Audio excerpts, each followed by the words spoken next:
You're listening to White Collar Playbook, a podcast on business and career insights for corporate executives and business managers. I'm your host from Hexa Business, Ikhram Merican.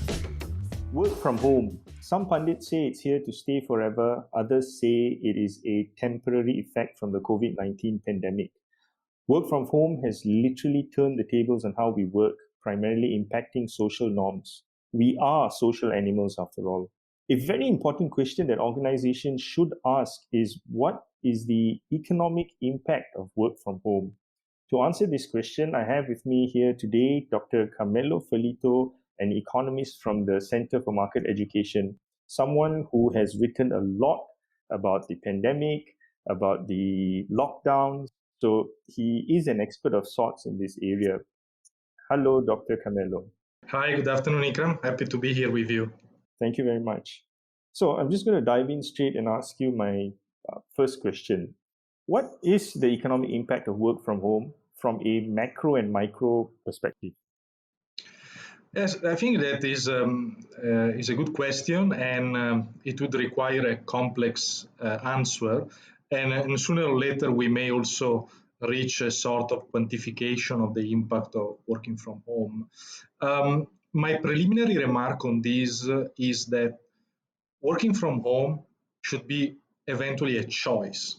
So I don't advocate necessarily for the traditional business model or way of doing things in which you sit in front of a desk from 9 to 5 and then after 5 you don't do anything else.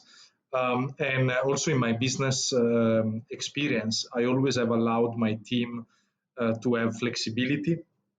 So that what matters is delivering results. Having said that, so I think that the possibility to work from home should be an option given to the people, to the staff, whenever there is a job that allows to do that, but as a part of a more general strategy of a company toward the employees. So to make them feeling comfortable, to allow them a certain break after a period of intense stress, because in the end, where we can end is the opposite stress, the stress of being always at home. So now we are not experiencing a situation in which working from home is given as a possibility of stress relief or work flexibility in special conditions, like an employee that needs to take care of a child or of an elderly people or a sick people, but we are living the experience of working from home as an obligation imposed by the government. So this is not the way in which work from home should work. And in terms of economic impact, I believe that, and probably you will agree with me, many good ideas for a company, for a business, emerge by interaction. Sometimes you have a coffee break together with one of your colleagues or one of your staff, you brainstorm about a certain problem totally by chance, and then you identify a smart solution. As you mentioned at the beginning, we are social animals, we need interaction. Our brain needs also to be in action and interaction with other brains, our emotions, and you miss a lot of opportunities and occasions if you don't interact with your colleagues and with your staff. So many good things, many opportunities, many ideas would be lost, because with the work from home, in the end, you need to arrange purposely a meeting for a certain topic. You don't have that kind of emergent order that would happen otherwise in a normal life of a company, where many good things happen because of that interaction among people. Mm-hmm. On a macro level, looking at the country's economy as a whole, how do you think work from home has either benefited or not benefited the country? I think that we can surely see a very high risk in the long run for a very simple reason. The narrative that had been prevailing during the pandemic was the one of minimizing or even nullifying the risk in life. No? Every person with common sense knows that it is impossible. But raising workers and children with the idea that we should nullify the risk bring about generations of people terrified by living, you know. And people, if people live in terror because they need to minimize, to nullify their risk, in the end they will not be risk takers in the future. If we have a generation of people that are not risk takers, we don't have entrepreneurs, because entrepreneurs are by definition risk takers.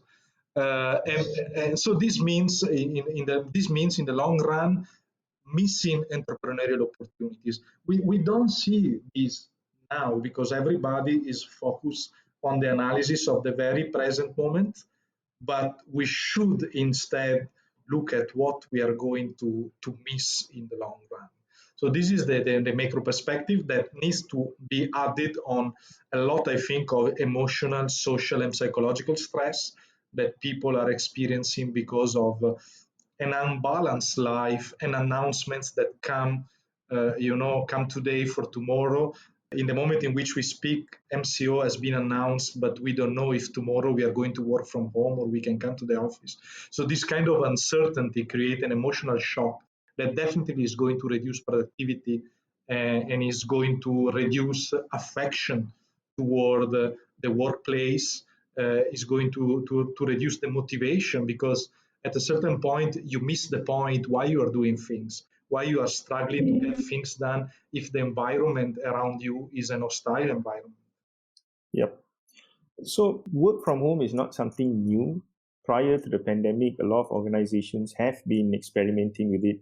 In fact, Yahoo and IBM were early adopters of this work from home model, and eventually they reverted back to work from the office. They went back. Then you've got, in the current pandemic situation, you've got companies like Twitter, which have said that remote working, their employees can work from home forever.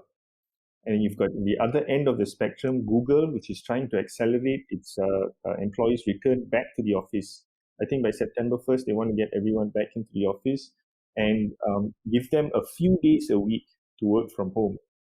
You've got CEOs like a Goldman Sachs CEO who said work from home is an aberration. So, it looks like there are companies who are embracing this wholeheartedly, and there are companies that are calling it, like Goldman Sachs CEO, an aberration. Where do you think the truth lies with work from home? Is it an aberration, or is it a boon to organizations? Again, I think that the key word remains liberty. So work from home is good when it is a choice arising in the interaction between the employer and the employee.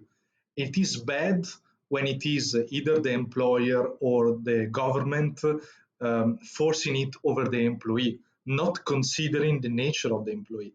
I think that a good manager would be able to understand which workers are able to tackle a task from home and for how long, and which workers instead need totally 100% the office environment in order to perform. So I don't believe that anybody is made for 100% work from home and for 100% work from office. So we should look at a blended solution, but not a blended solution that can be the result of a centralized experiment like 50-50, 60-40, because that doesn't work. Depends on the nature of the business, first of all, and depends on the nature of the people that you have. Let's not forget that the main component in getting results in a company is human capital.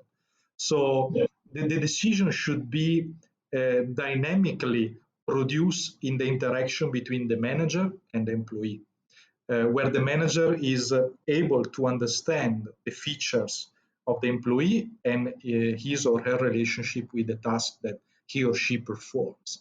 So in this sense, I'm in favor of flexibility and liberty. So not adopting any model as a sort of best solution, because that universal best solution simply doesn't exist. Absolutely. You've hit on something, because I was just reading that some companies, when they've interviewed the employees to see if they want to continue working from home, have got a overwhelming response where the employees say, yes, we want to work from home. And then the other companies where the overwhelming response is, no, we want to come back to the office. I guess it depends also on the environment that you have in the office. you know. So there are good environments where you are happy. I experienced that with my staff when the situation here was more relaxed and I gave everybody the option to choose. Basically, everybody came to the office. I think they had enough of staying at home for a year, and they needed that social space to work together. Or you're just a very popular boss.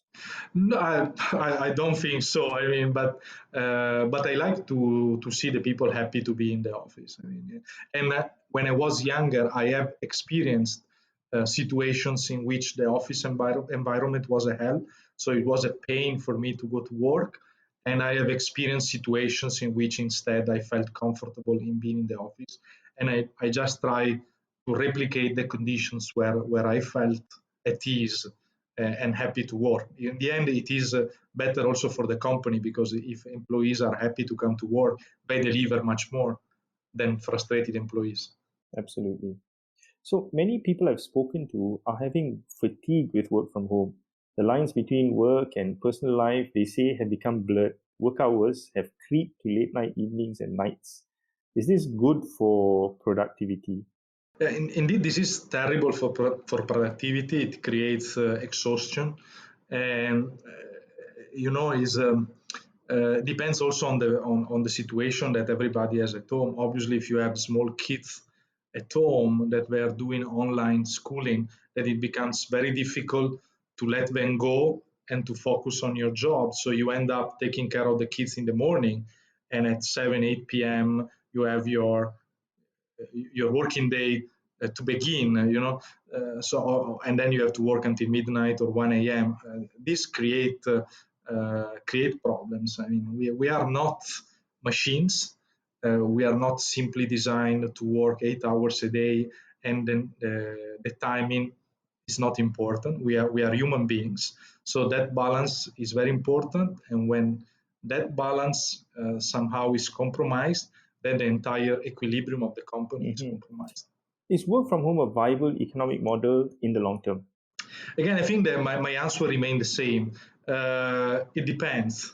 It depends on individual choices, on employees, on the nature of the work, on the choices that are made within the company. I would say it is not a viable option in absolute terms, like we are all going to work from home. That will never work. There will always be jobs that need to be performed in a factory or in a farm, things about raising animals, raising chicken or cows. You can't do that at home, you know. Reasoning in absolute terms, I think, is always misleading. And I think that the key element that we should keep on stressing is let managers and employees to discuss among them and find the best solution in the interest of the company and of the employee. That is the way forward. It doesn't exist a magic stick. Mm-hmm. Okay, so my last question was going to be: are Malaysian organizations ready for work from home, and how should they go about it? You've kind of answered a little bit of that, but would you like to go into a little more detail? Are we ready for work from home, and why we are not ready? I think if I look at, of course, the office structures, so I mean, regarding those functions that can eventually and at a certain extent perform from home, there is also an issue of mentality. So there are bosses that tend to be micro managers, and they are convinced that workers are not working if they are not at their desk. So certain change in mentality is required from the employer side. At the same, on the other hand, there are also employees that tend to exploit the situation of working from home. So we don't have to blame only one side. So if we want to go I would say rather than shifting to a work from home model, but I would say shifting into a more flexible way to work in terms of locations and possibilities. That means, in example, also working from the park. So if you are going to shift into a more flexible model, which is the answer that is the outcome of a free process of decision, a certain change in mentality is also required, both from employer and employee side. Fantastic. Thank you very much for your insights, Dr. Carmelo. It's been a pleasure talking to you. Thank you for listening to this episode of White Collar Playbook. We look forward to bringing you more business and career insights in our next episode.